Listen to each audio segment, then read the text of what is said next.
Hey,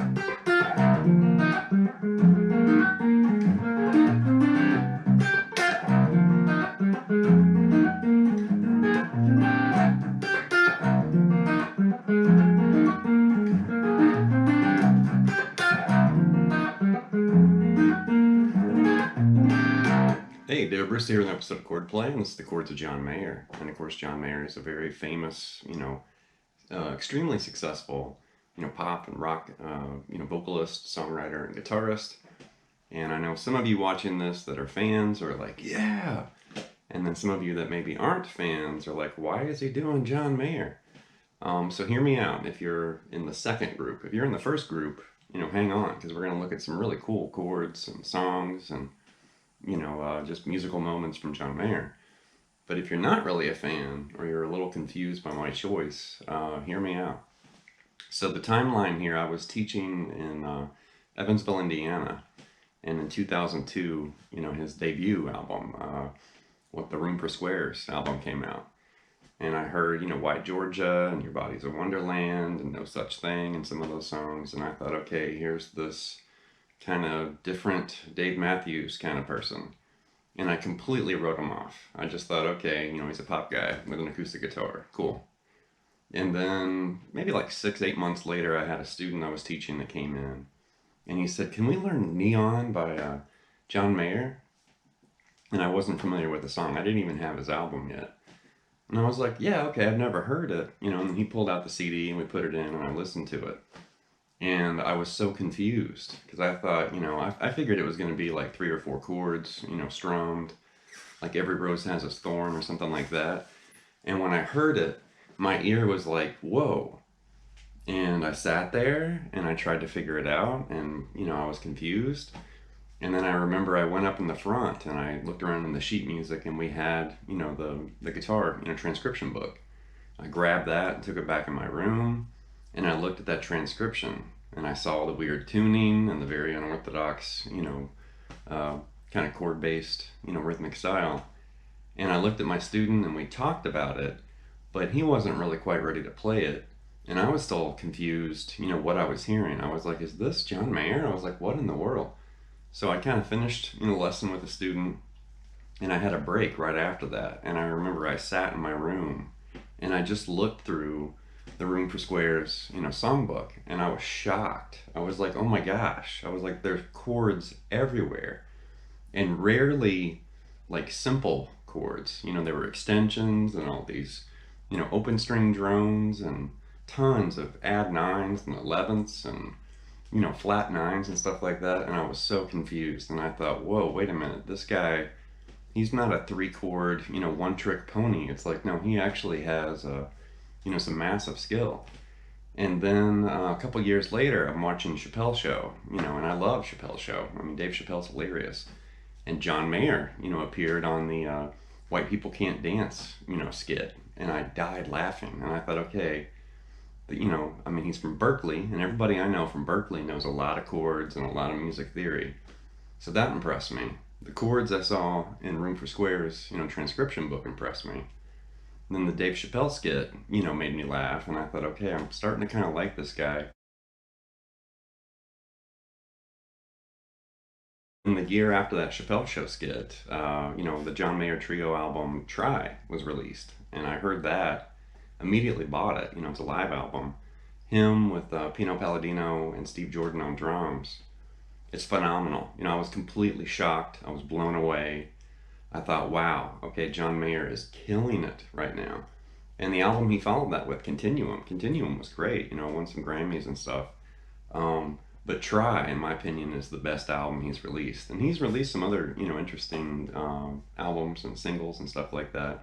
Not really a big fan of his pop stuff, but when he's really on, especially with Pino and Steve, backing him up, he just, he pushes everything he does up to another level. And it's really, really good.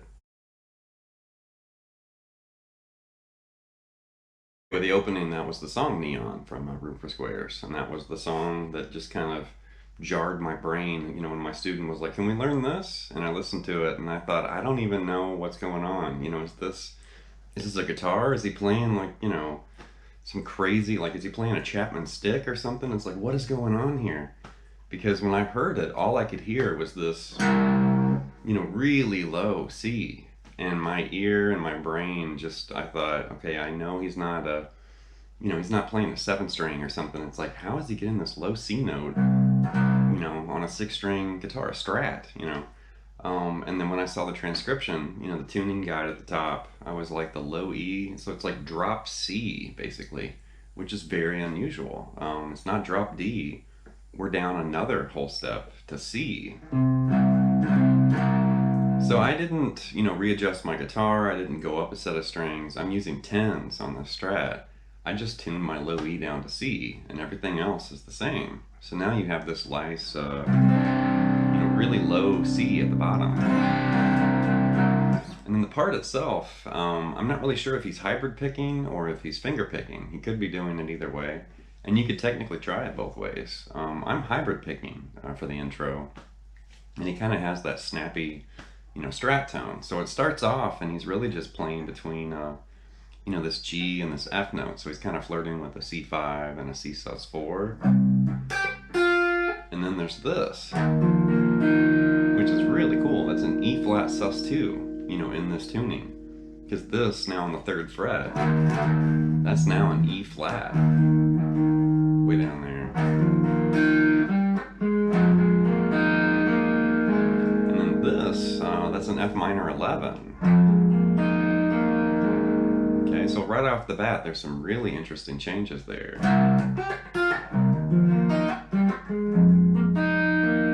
And I'm a huge fan, of 9s and 11s and 13ths and stuff like that. And then he's basically recycling the same shape he had for E flat sus2, but now he's moving it way up here. And that would be, what, an E flat sus4 over A flat. And I know that's weird because of the tuning, but now, the 8th fret right there is technically the note A flat. Really strange to notice that. And then a B flat 6/9, which is so cool. The 10th fret there on the low E, the D, 7th fret on the G, 8th fret on the B. I love that chord. B flat 6/9.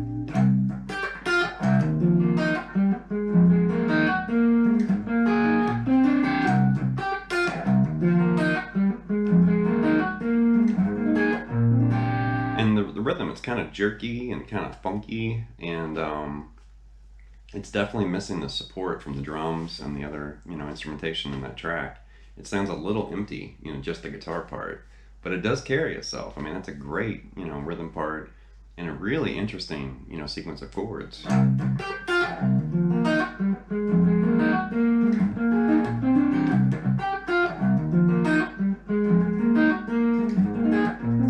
Up next we have the song City Love, which is from his second album, Heavier Things, which I think technically that's actually his 3rd, release. I think he had like an EP before Room for Squares, which I never heard his first, very first release. He basically kind of caught my attention with that first album, or the first major label album, I guess. But anyway, with City Love, this is really cool, and we're in drop D. So we raised that low E, from C up to D. And this is the last example that's in kind of a funky tuning. Everything after this is just in standard. But City Love, it has this really kind of Hendrixy, R&B, real syrupy kind of guitar part. It's really cool.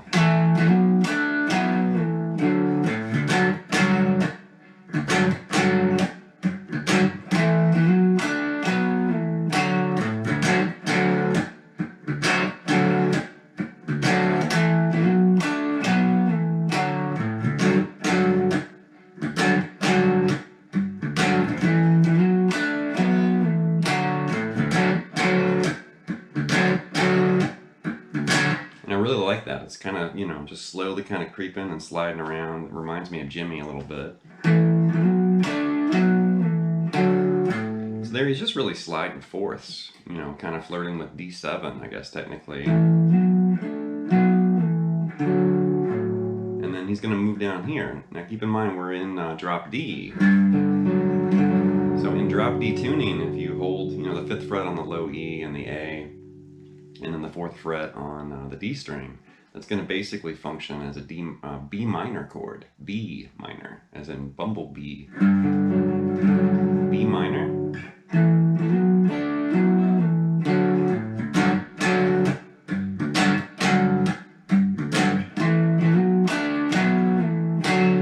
And then the second time through, he answers that with just D major right here, just an implied D major. You know, holding the D there on the 5th fret on the A and that F sharp on the 4th fret on the D, but then also playing it with the low E open in there, and that low D.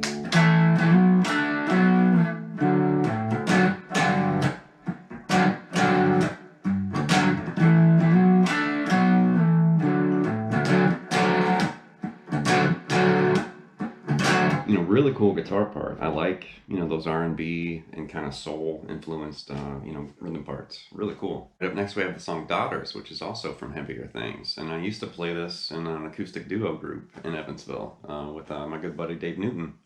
And this was a very popular song that we played. Not so much with the guys. You know, the guys would listen to it, but it was always the women, of course, the girls, you know, like, can you play Daughters? And, you know, huge response. But anyway, I really do like the chord progression. That's the whole reason, you know, I selected John Mayer, because he really does have a huge chord vocabulary. I mean, tons of interesting voicings, shapes, patterns, you know, progressions and stuff. I really do admire the way he puts, you know, chords and progressions together. And this is interesting because you have mutual, you know, notes and kind of shared notes and open strings with these chords. And I'm a huge fan of, you know, kind of keeping part of the chord held while, you know, certain notes, you know, change or shift. And it's really interesting, but it's a 4-chord progression, but all the chords are kind of interlinked and related, you know, somewhat. But it starts off with this B minor 11, which is right here. So we're kind of muting, you know, that A string, but then we're playing the remaining 5 strings. You know, 7th fret low E, D and G, and then the open B and high E. And then it's going to basically move to an E minor 7. And there you can see we've added, you know, that 7th fret on the A, and now we're playing all 6 strings. And then open up the A string, and that's going to convert to an A7 sus2 sus4. Because your sus2 is that open B, and your sus4 is that D right there. But it's technically an A chord.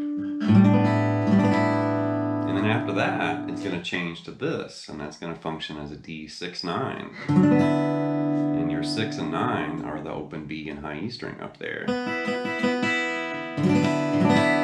So when you put those 4 chords together,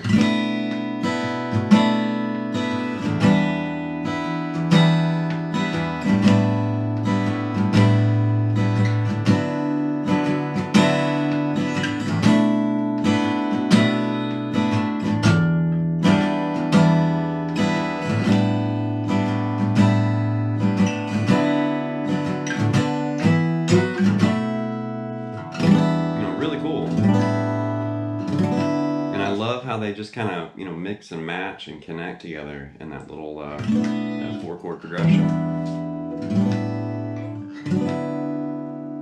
Up next we have his first radio hit, No Such Thing. And I know when I first heard this song, I didn't really pay attention that much to the guitar. I just kind of heard it and I thought, oh, this is that John Mayer person, you know, that I've heard about.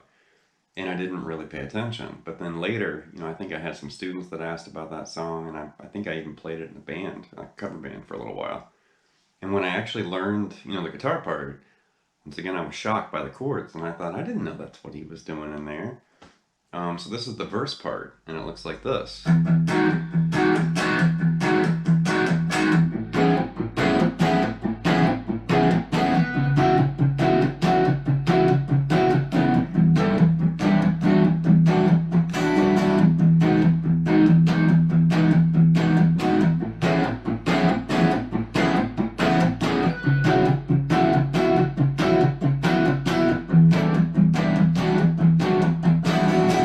No clue those chords were hiding in there, but we've got this, and that's basically an E minor 9, which is really cleverly, you know, higher on the fretboard up here.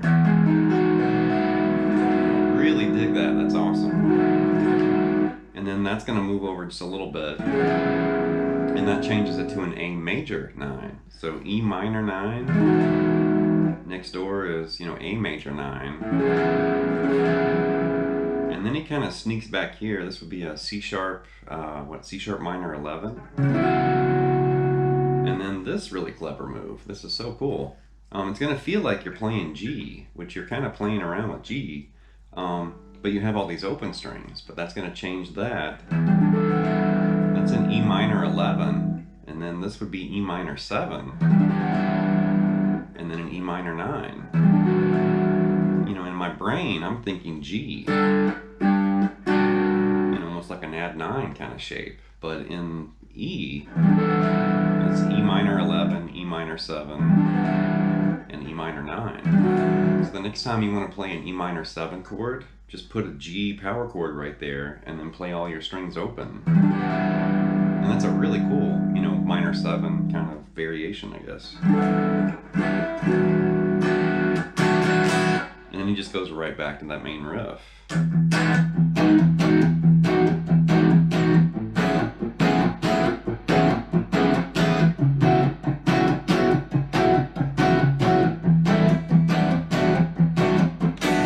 Last example is the song Try from the album Try, and I think this is actually my favorite song on that album, and possibly my favorite John Mayer song, period. It's jamming, and it's the last track. It sounds like it was the last tune, maybe their encore or something, and there's so much energy. It's a live album, but there's so much energy. The crowd obviously is into it the whole time. They're chanting and screaming and clapping, and it sounds like the crowd was way into the performance, but then you can hear that the John Mayer trio was just on fire, when they recorded that. It was like, man, there's so much, just magic in the air. You can hear it, you can feel it.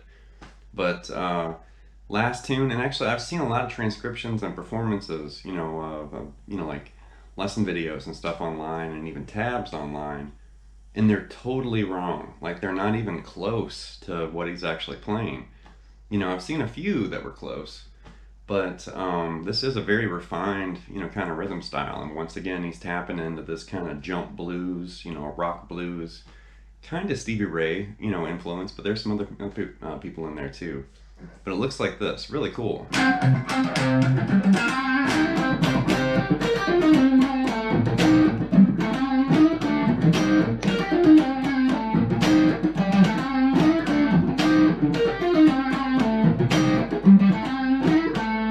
You can see we're kind of playing with like C7 and an F9, and that kind of, it's like the very beginning of the tune. It starts, the drums come in, and of course Steve Jordan is killing it, and the groove just, is established, and then they just kind of soar off, playing the song. But it's loosely based around C7 and F9, and then he's kind of mixing, minor pentatonic and, some little single note actions and some hammer-ons and stuff in there. But slowly, he's playing with this octave right here. And I do believe he's actually using the thumb wrap again, because he's, adding, some additional notes on the top. So I'm guessing he's channeling Hendrix again. And then he comes down, and right there it's C, minor pentatonic, but then he ends up grabbing that A note, which is signaling, the change to F9.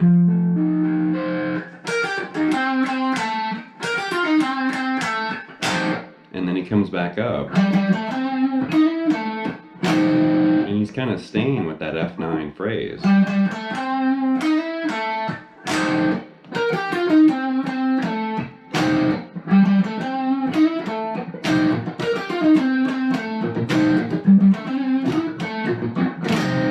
Such a cool riff.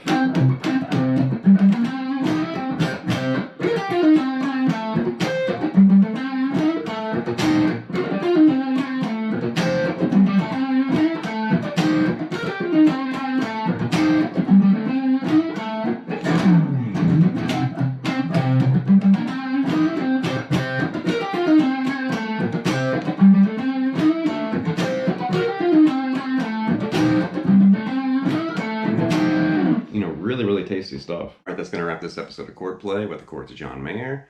And, depending on how, I feel on a certain day or whatever, if somebody asks me, I mean, I definitely respect John Mayer. I don't know if I really consider myself a fan.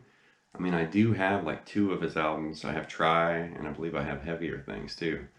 Um, but I respect him totally. I mean, I think he's a great, vocalist. He's a great songwriter. Definitely a great guitarist. He always has great tone, good feel. I've caught him playing, various solos and live performances where he stretches out, and it's marvelous. It's like, okay, I can't really think of another guitarist that has, that total package, where he can sing, he can write a song, and he can play guitar, like a monster. And really, my introduction to his chords is where, I've kind of became a fan, I guess, or at least, an admirer, where I was like, okay, you have my respect now because you're not playing G, C, and D, which is what I thought he was doing. As soon as I realized he wasn't playing G, C, and D, and he was playing, extensions and advanced chords and harmony and everything, I thought, wow, okay, he is not who I thought he was.